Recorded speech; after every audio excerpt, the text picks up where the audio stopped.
And that's it. You know, it wasn't all perfect. It wasn't all great. Yeah. He's exactly what people say he is, but he's also, he gave me a shot. I don't have the story that you have. I have I got out alive. Yeah. And I got out with a business. And I don't have no bad stories. That was only support. So if you do good by other people, they'll do good by you. Awards, etc., Grammys, same with girls. The stories that we have to tell during a time in music where there were gatekeepers, there were people that owned labels like Puff running things, and the way that the divisions and the divisiveness occurred, and the things that we experienced between each other and us against the system.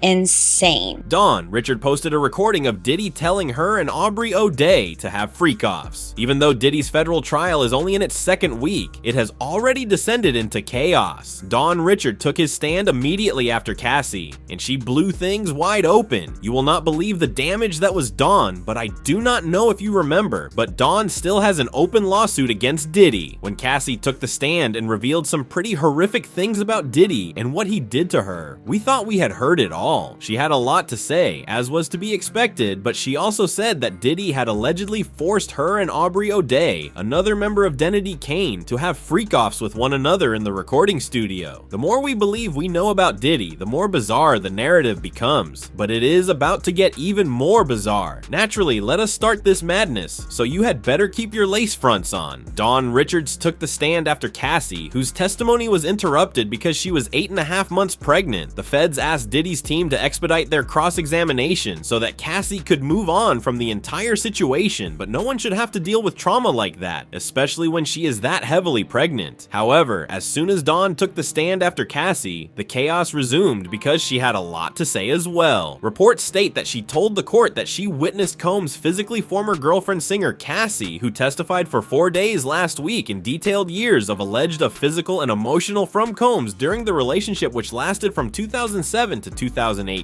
She also recounted a 2009 incident at Combs' Los Angeles home where she alleged she saw Combs attempt to hit Ventura with a skillet before kicking and F her. Richard testified that the next day, Combs threatened her and another witness to keep silent about the incident, warning them that where he comes from, people go missing if they say things like that if they talk. And that's not all, because she then testified that she frequently saw Combs' attempt towards Ventura and that she saw her with visible injuries. Frequently, he would punch her, choke her, slap her in the mouth, and I saw him kick her, punch her in the stomach. It could be because Cassie was speaking up for herself. It could be random. She also claimed that members of Combs' staff, including his bodyguards, also witnessed him being F. Ventura, but told the court that they wouldn't react or do anything. To no one's surprise, these attorneys attempted to cast doubt on her story by implying that she must be lying. During cross-examination, they attempted to cast doubt on Richard's reliability by pointing out contradictions in her version of events in 2009. They did not seem to push Dawn very hard, based on the lack of pushing, which raises the question of whether they knew she was telling the truth and did not want to risk their luck if she revealed something that would have made their situation worse. Remember that ugly case she filed against Diddy last year, don't you? Everyone was aware that Diddy was said to have a long list of alleged S, but it greatly confused many to hear Dawn's name mentioned with Dirty Money Dawn. She was the only one that remained with Danny D. Kane's label after their breakup, and for a long time she seemed to be one of the few people who had nothing but positive things to say about him. That gave many people the impression that she was his favorite and that they had a tight, possibly even protected relationship. Additionally, she appeared on his final album, Love, which was released in September 2023, just a few weeks prior to Cassie's lawsuit. Some people were taken aback by the timing alone, but Dawn's constant insistence on her devotion to Diddy was what really set this situation off. In interviews, she stated that she will always be appreciative of him for helping her get out of a poor contract. She even declared that he would always be her lifelong friend. We should. Absolutely. Yeah. Ever since you went independent, do you talk to Diddy? Not as often as I'd like, but that's the homie forever. Yeah. People will never understand that relationship. You know, like, people didn't know that Puff had bought me out of a contract. Wow. Prior to even getting on the show. Really? So I had loyalty to that, you know, and that's a respect that I understand that I loved my group, and I know that it wasn't I chose Puff over my group at the time. It was more of when someone does that, where I come from, you got to respect that on a large level. So I gave loyalty to him, and I think I'll never forget that. And my father and my mother, for what we gone through, we'll never forget that. And I think with all his crazy, I look at things like that as loyalty. She also asserted that she had no negative Diddy-related stories. And that's it. You know, it wasn't all perfect. It wasn't all great. Yeah. He's exactly what people say he is, Yeah. but he's also, he gave me a shot. I don't have the story that you have. I have I got out alive. Yeah. And I got out with a business. And I don't have no bad stories. That was only support. So if you do good by other people, they'll do good by you. Due to all of this, opinions toward her lawsuit were divided. She was accused by some of fabricating all of things in order to profit while Diddy was in a bad mood. She has been hinting for some time that things were not as perfect as they appeared, though if you really listen and read between the lines. In the interview, she even stated that things were not perfect and that she was fortunate to survive, which is not something you would say casually if everything was sunshine and rainbows. Given that Diddy was still very influential at the time she gave the interview honestly, it sounds like they were attempting to speak out without saying it all and perhaps testing the waters a little. Is it her fault that she did not come forward sooner? This is the same individual who supposedly told people that you could make people vanish and blew up Kid Cudi's automobile. It makes sense that you would not approach that person casually, especially if you are a woman in the field who has already experienced enough. When the time was right, she did not hold back. She played the game quietly, flattered his ego, and waited for the right moment. She was blunt in her loss and said it like it was. Would she harm Cassie by saying that she saw Diddy touch her several times and that she attempted to assist Diddy, who allegedly threatened to kill her, according to court documents? On numerous occasions, Mr. Richard witnessed Mr. Combs brutally girlfriend Miss Cassandra Cassie Ventura, his persistent choking, strangling his Ventura, striking her with his hands, and with the object slapping her, punching her, and throwing items at her, including a scalding hot pan communications miss. Richard tried to intervene, offering Miss Ventura support and encouragement to leave Mr. Combs each time Mr. Combs learned of her efforts to help Miss Ventura and became enraged, threatening Miss Richards a life with statements such as, "You want to die today? I make ninjas go missing and I end people." Yes, I recall Cassie saying that Diddy frequently touched her in public and that no one ever attempted to assist her. Dawn also disclosed that Diddy had once struck Cassie in front of Neo and the Usher, but they did not even bat an eyelid and carried on eating. She penned, "Combs hosted a dinner at a West Hollywood, California restaurant, which Ms. Richard and Ms. Harper were required to attend. Among the guests at the dinner were celebrities like Naya and Usher, as well as Mr. Levine. At the dinner, Mr. Combs and Ms. Ventura had an argument. In front of the dinner guests, Ms. Ventura cried out in obvious pain as Mr. Combs hit her in the stomach and shouted at her in a shrieking voice. Mr. Combs stayed and carried on chatting with the dinner patrons while Ms. Ventura was led out of the establishment by Ms. Clark. Dawn also supported Little Rod's allegations that Diddy had some young girls using illegal drugs while having parties in the studio. Frequently, when they were recording in the studio, Mr. Combs would hold parties where he would invite young men and women who were often scantily dressed and appeared underage to use them to engage in the SMs. Richard observed Mr. Combs and his colleagues kissing, groping, and inappropriately touching the young women. Upon information and belief, the participants often left the immediate area to have intercourse and returned shortly thereafter. The lawsuit also discussed his mistreatment of Danity Kanan's females throughout the production of bands 3 and 4. She said, throughout the productions of making the band 3 and 4, Mr. Combs deprived Ms. Richard and her Danity Kane bandmates of basic needs, such as adequate food and sleep. When Ms. Richard or her Danity Kane bandmates requested meals or rest, Mr. Combs refused and chastised them with derogatory comments like, "You bees don't want this," or "Y'all are not hungry enough and I'm paying you bees to work." It continued upon information and belief Mr. Combs would regularly be awake for prolonged periods of time because he was high on drugs. During these periods, Mr. Combs demanded continuous access to Ms. Richard and her Danity Kane bandmates, often forcing them to record and rehearse for stretches of 36 to 48 hours without breaks. Did he allegedly have one of his thugs lock her in an unheated car in the dead of winter winter, the one time she attempted to defend herself, she penned, "Ms. Richards screamed as loudly as she could, but no one responded. It was late evening in the wintertime, and the windows were heavily tinted and the interior of the car was dark, except for faint interior lights. Ms. Richards' belongings and winter coat were in the studio, while the ignition was off and there was no heat. With Mr. Combs's prior threats in her mind, Ms. Richard felt sheer panic, terror, and the feelings of claustrophobia and being locked in a small, dark, enclosed space with no way to communicate or call for help. She began to feel cold and feared for her life, not knowing when or if she would be released." All of this was said by Dawn throughout the trial, and because there were no reports of Diddy's attorney attempting to refute it, it raises the question of whether they were aware of this. But hold on, there is undoubtedly more. Are you aware of any more confirmed witnesses for the trial? It is Aubrey O'Day. Aubrey has never concealed the fact that she despises Diddy, so you already know it is going to be a disaster. She has also openly supported Dawn, which is not surprising considering how much she despises Diddy, further demonstrating how chaotic the trial would be.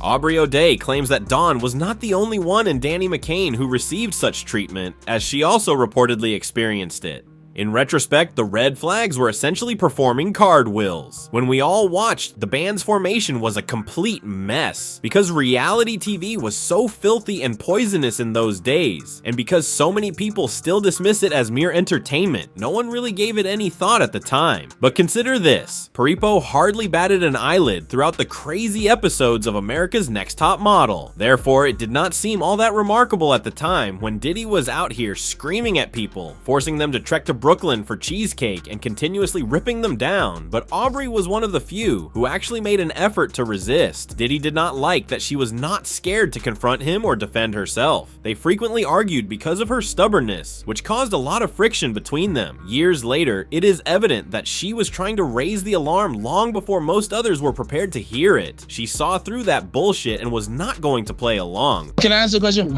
What do you want to look like though? Do you want to look like a playboy, playmate? Do you want to look like you? I'm not calling. No. What do you want to look like though? What do you want to look like though?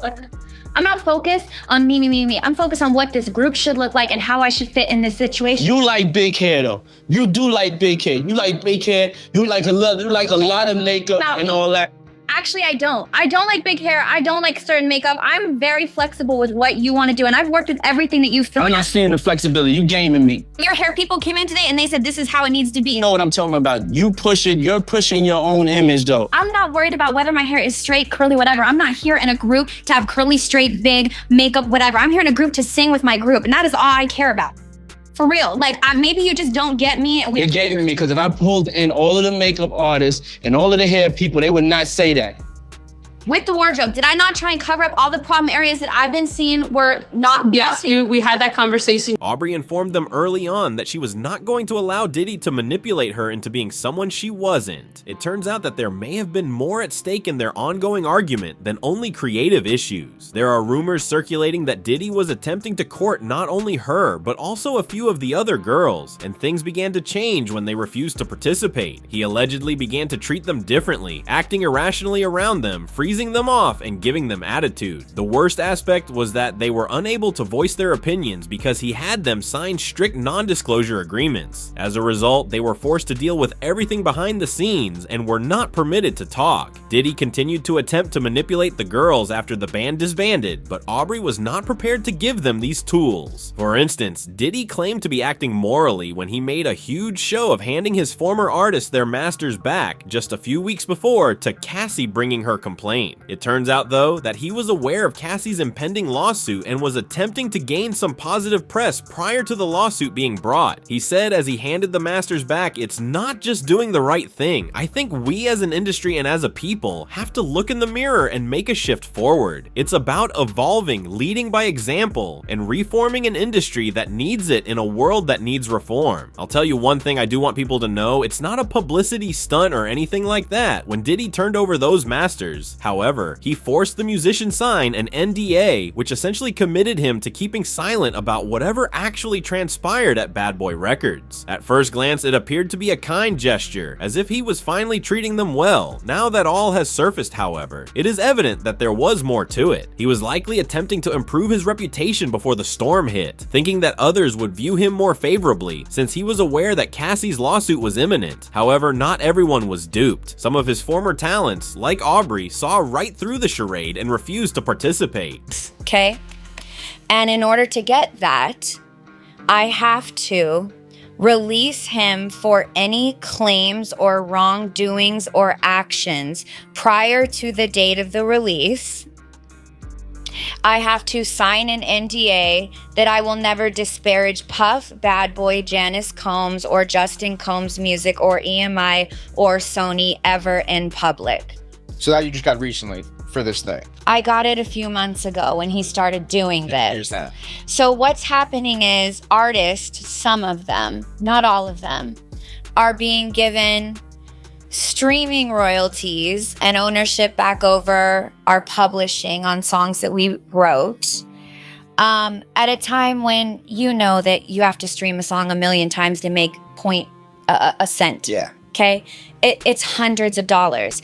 And me as somebody that's a girl's girl, I hit everyone in my group and said, absolutely do not take this deal. Diddy was also criticized by Aubrey for attempting to portray the entire Master Move handover as his grand, extravagant gesture, even though, in truth, those masters were not worth much. She claims that they were only worth around $800 or $900, and most definitely less than $1,000. As a result, Diddy was merely offering them crumbs in return for their silence, while he was out there pretending to be giving them the keys to their legacy. Aubrey, however, was not fooled. She persuaded the other Diddy Kane girls not to sign the NDA in addition to refusing to do so herself. However, Diddy's ex-bodyguard Gene Deal stepped out and supported her claim, so she was not simply making it up.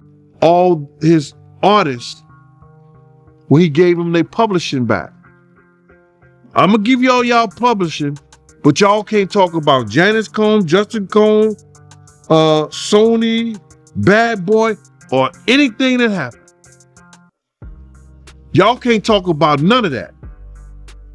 But there's some artists that didn't say anything, that didn't sign it, and they able to talk about anything they want to.